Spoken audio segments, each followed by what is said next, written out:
I'm going to talk to you today about several adventures I've done over the globe for the last probably 25, 30 years. They all include Land Rovers. I'm a big Land Rover fan, so here we go. So everybody loves a road trip or adventure, but what makes the trip, the adventure, so worth it is all the mishaps, all everything that breaks down, the people that just freak out, or just problem issues going across borders. Going back into probably the early 2000, we're in Abu Dhabi, so think of it pre-cell phone times. We are taking a Zen relatively new Discovery 2 and taking it into the desert, fantastic. And that's my very first, like proper desert adventure. We're going for a few days in the Great Quarter desert. Everything's going fine. Just enjoying our time, spending time with friends of ours, and all of a sudden, one of the other vehicles just decided to break down. I must say, it was not a Land Rover. And to be fair, I know you're supposed to say that Land Rovers turn owners into mechanics since 1948, but I never really had any issue with my own Land Rovers, but I got plenty more coming.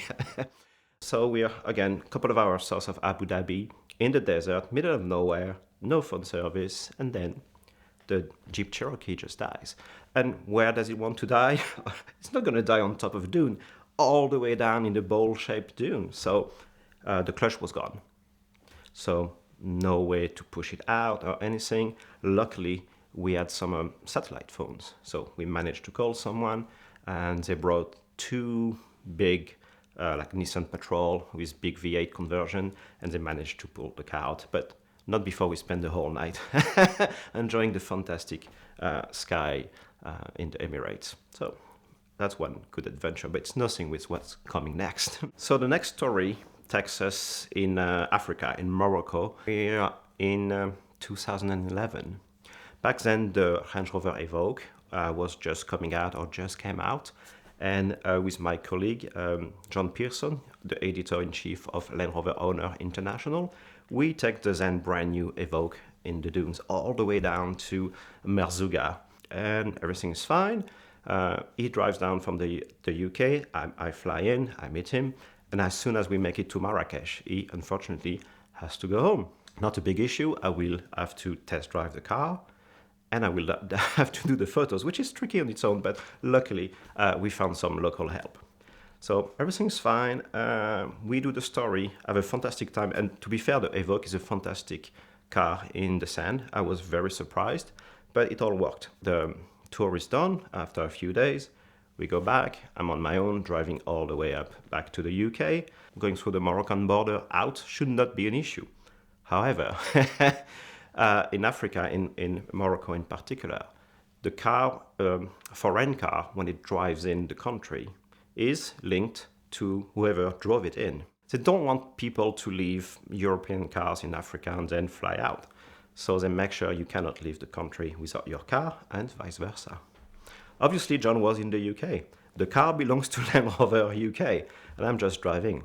So how do I get out? They told me there's no way you're leaving the country with the car. The car stays here. You can, get the person that drove it in and come back.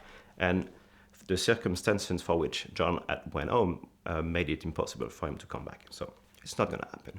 So I asked them, can I send you any document from the owners? And it should be fine. Say, okay, just fax it over. Again, in 2011, nobody used fax, but here we go. So John managed to talk to Land Rover UK. They fax over the documents. All right. As they fax the document, their old fax machine just breaks down. So I was stuck for another couple of hours, and I guess they got fed up with me and they just let me drive out.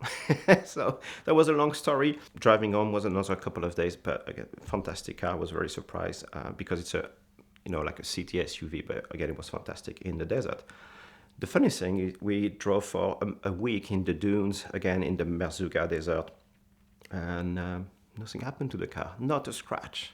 But the funny thing is, as soon as the car went back to the office, one of our colleagues reversed into a wooden pole and then had to bring it back to Land Rover damage. So the next misadventure takes us in Australia. We're probably early 2000, 2005, 2006 actually. We rented a Defender 110. It was still a 200 TDI back then, so relatively old truck back then, but very nicely serviced. So the gentleman that rented them had a few of them, and he would not even consider anything newer or anything Japanese, which in Australia, people like their Japanese stuff. So we took this and drove around Australia. And most people think of Australia as a desert, but actually there is plenty of very dense forest, such as the Victorian Alps. And what do they have in forest? Lots of trees. And what do trees do? They fall on the track, or they will break your UHF radio antenna. So what do you do when you're stuck? Because there's a big trunk in front of you, you have two chances. One, you drive back a full day, meaning you won't see anyone for another day, so it could be tricky. Or you take your axe and you just go for it for half a day. So nowadays, certain tracks in Australia, you need to bring a chainsaw just because of those issues. But back then, it was not really the case, at least not on this adventure. So you live and learn. But sometimes it's not just the trees or the cars that lets you down. It's Mother Nature that wants that wants to kill you, or at least impress you. Several times we woke up in the middle of the night, get out of our tents, and you find a black snake just here. One time I found a red fox in our tent.